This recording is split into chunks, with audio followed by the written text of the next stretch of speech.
Hello guys, कैसे हो?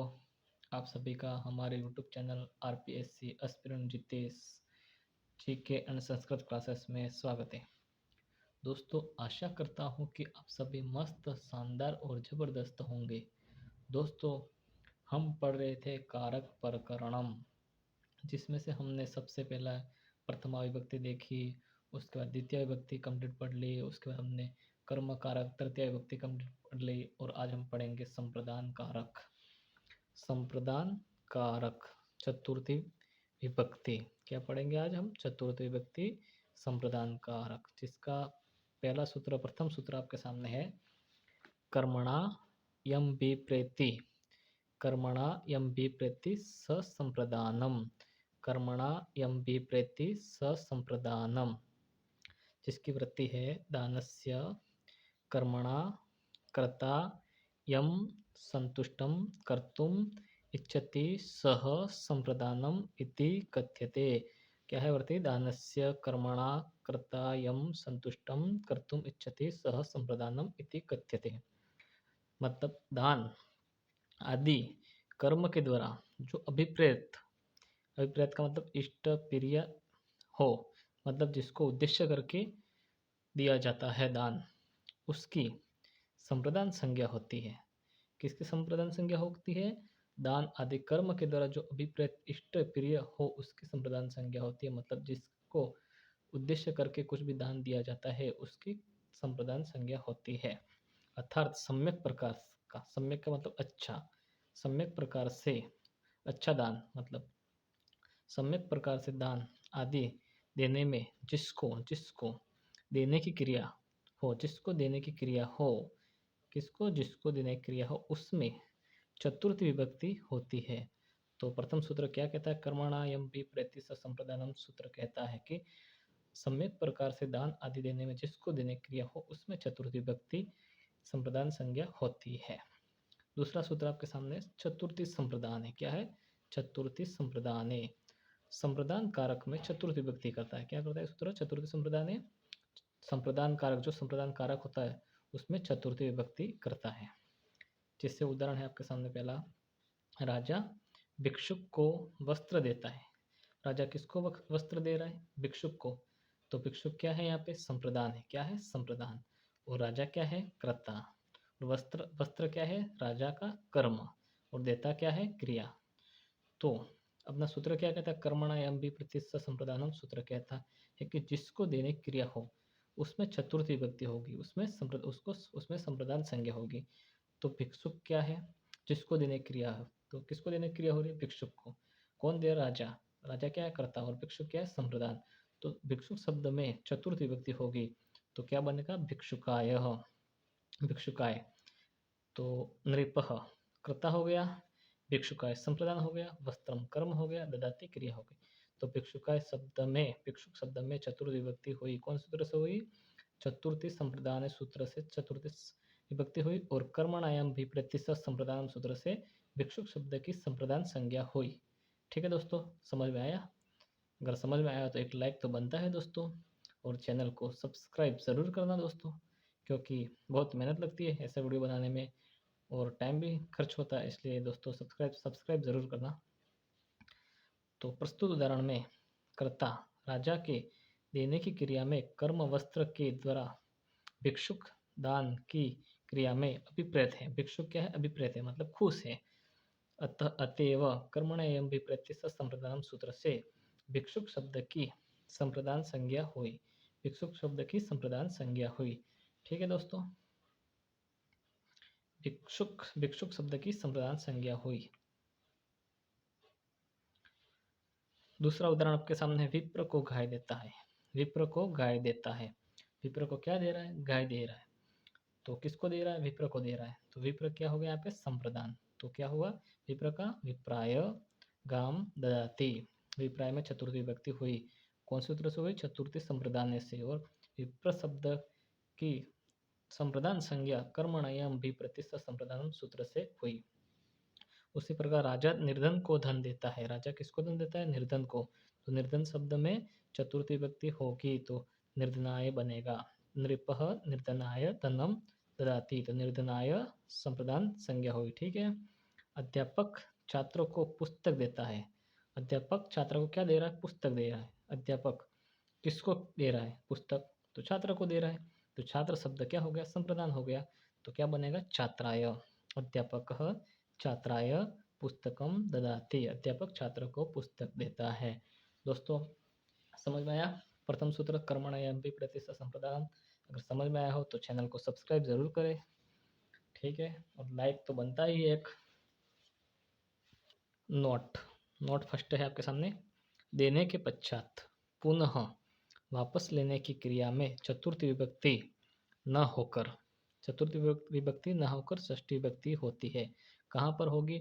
जहाँ पे अगर कोई वस्तु या कुछ भी हो उसे हम दे रहे, उसके बाद उसको वापस ले रहे, तो वापस लेने की जहाँ पर क्रिया होगी उसमें चतुर्थ विभक्ति न ही होकर षष्ठी विभक्ति होगी। जैसे पूर्वा धोबी को कपड़े देती है।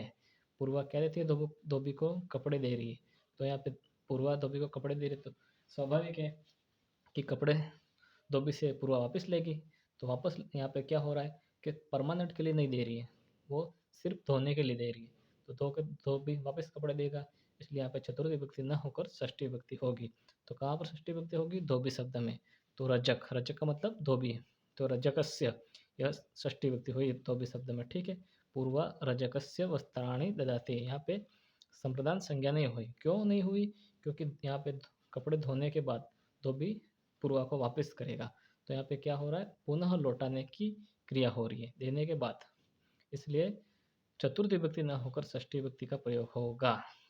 तो षष्ठी विभक्ति करने पर क्या बनेगा? रजकस्य, पूर्वा रजकस्य वस्त्राणि ददाति, पूर्वा धोबी को कपड़े देती है।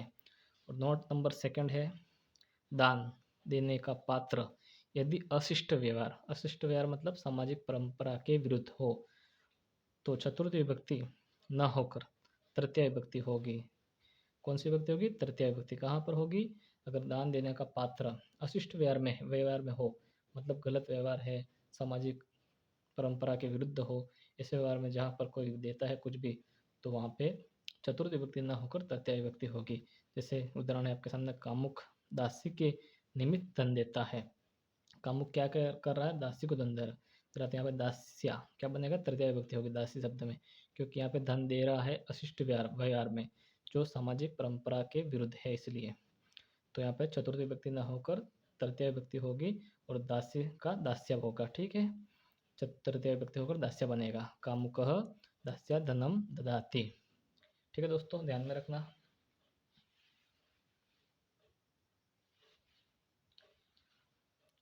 सूत्र संख्या सेकंड है वार्तिक। ये एक वार्तिक है।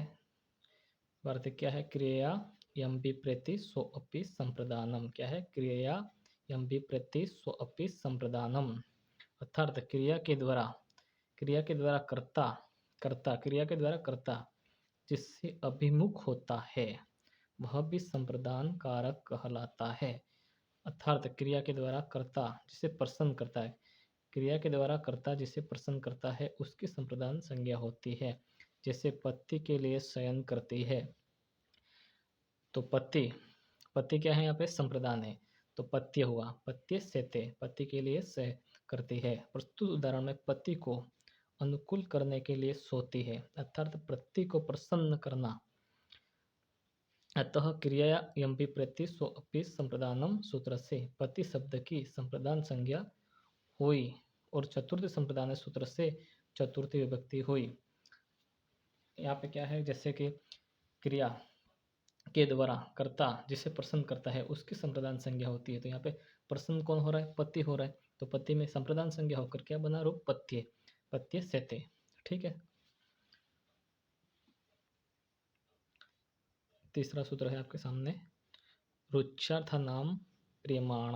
क्या है? रुच्यार्थ नाम प्रियमाण, जिसकी वृत्ति है रुच्यार्थ नाम धातु नाम प्रयोगे प्रियमाणो अर्थ संप्रदानम स्यात्। रुच्यार्थानाम धातूनाम प्रयोगे प्रियमाणो अर्थ संप्रदानम स्यात्। रुच धातु के दो अर्थ है, दीप्ति और अभिप्रेति। यहाँ अभिप्रेति अर्थ अभिप्रेरित है, अर्थात रुच धातु के प्रयोग में जिसको अच्छा लगता है, जिसको अच्छा लगता है उस प्रियमाण की संप्रदान संज्ञा होती है। किसकी संप्रदान संज्ञा होती है? जिसको अच्छा लगता है पदार्थ, उसमें संप्रदान संज्ञा होती है। रुच अर्थ वाली धातु कितनी है? दो, रुच और स्वस्थ। ठीक है, तो रुच्यर्थ नाम प्रियमाण सूत्र क्या कहता है कि जिस पदार्थ जिसको अच्छा लगता है उस प्रियमाण की संप्रदान संज्ञा होती है। प्रियमाण का मतलब है प्रियमाण पदार्थ, इसमें प्रिय मतलब जिसको पदार्थ अच्छा लगता है उस वह प्रियमाण कहलाता है। जैसे यहाँ पे आपके सामने उदाहरण है, बालक को दूध अच्छा लगता है। दूध किसको अच्छा लग रहा है? बालक को लग रहा है, तो बालक क्या है? प्रियमाण। तो अच्छा लगना, रुच धातु, रुच, बालकाय क्या बनेगा? बालकाय, बालक को अच्छा लगता है तो संप्रदान होकर बालकाय बनेगा। दुग्धम रोचते या सवदत्ते भी हो सकता है, रोचते की जगह सवदत्ते भी आ सकता है। ठीक है, प्रस्तुत उदाहरण में बालक प्रियमाण है। बालक क्या है? प्रियमाण है। क्यों प्रियमाण है? क्योंकि जिस यह सूत्र क्या कह रहा है? रुच्यर्थम प्रियमाण, पदार्थ जिसको अच्छा लगता है। तो पदार्थ किसको अच्छा लग रहा है? दूध। दूध क्या है? पदार्थ। तो किसको अच्छा लग रहा है? बालक को अच्छा लग रहा है। तो बालक क्या हो गया? प्रियमाण। तो प्रियमाण शब्द में संप्रदान संज्ञा होगी, तो संप्रदान संज्ञा होकर बालकाय रूप बनेगा। और चतुर्थी संप्रदान सूत्र से चतुर्थी विभक्ति होगी, बालकाय दुग्धम रोचते। तो बालक को दूध अच्छा लगता है। ठीक है, तो बालक प्रियमाण हो गया। अतएव रुच्यर्थम प्रियमाण सूत्र से बालक शब्द की संप्रदान संज्ञा हुई। प्रियमाण कौन है? बालक है। ठीक है, उसी प्रकार दूसरा उदाहरण है, हरि को भक्ति अच्छी लगती है। किसको भक्ति अच्छी लगती है? हरि को लगती है। हरि क्या हो गया? प्रियमाण हो गया। प्रियमाण बोले तो संप्रदान संज्ञा।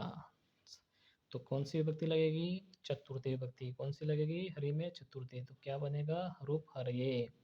हरिये रोचते भक्ति ही। हरिये रोचते भक्ति ही।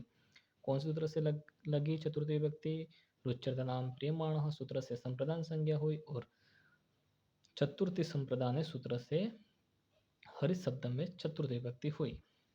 बालक को लड्डू अच्छा लगता है। किसको अच्छा लगता है? लड्डू।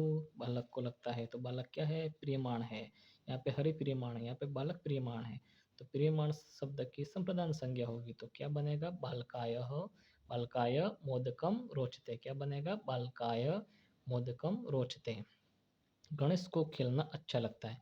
किसको खेलना अच्छा लगता है? गणेश को। तो गणेश क्या है? यहाँ पे संप्रदान हो गया, प्रियमाण हो गया। तो प्रियमाण शब्द में संप्रदान संज्ञा होगी, तो गणेशाय क्रीडनम सवदते। गणेश को खेलना अच्छा लगता है। यहाँ पे एक नोट है, देवदत्त को रास्ते में लड्डू अच्छे लगते हैं।